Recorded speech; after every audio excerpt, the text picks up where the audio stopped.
فتاة، كانت هذه فتاة جامعية، يعني كانت ملتزمة، وأحيانا حتى من التزامها كانت تحذر البنات واليا بنات دير بالكم إنه جزء من المعصم يبين، عورة هاي.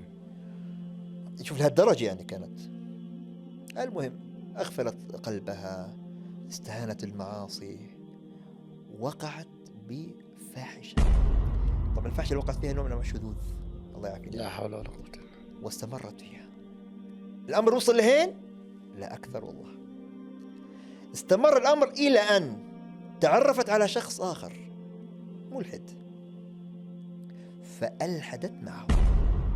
الله أكبر. لسه الأمر ما انتهاش، لسه العنصر الأشد إيلاما ما وصلنا له.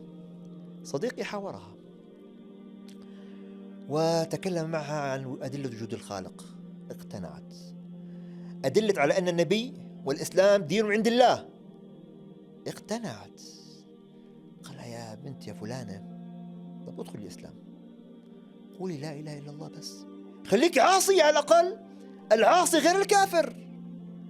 والله يا معاذ أبت أن تقول لا إله إلا الله، لا حول ولا قوة. أبت أن ترجع للإسلام، وقد عرفت أن الإسلام حق.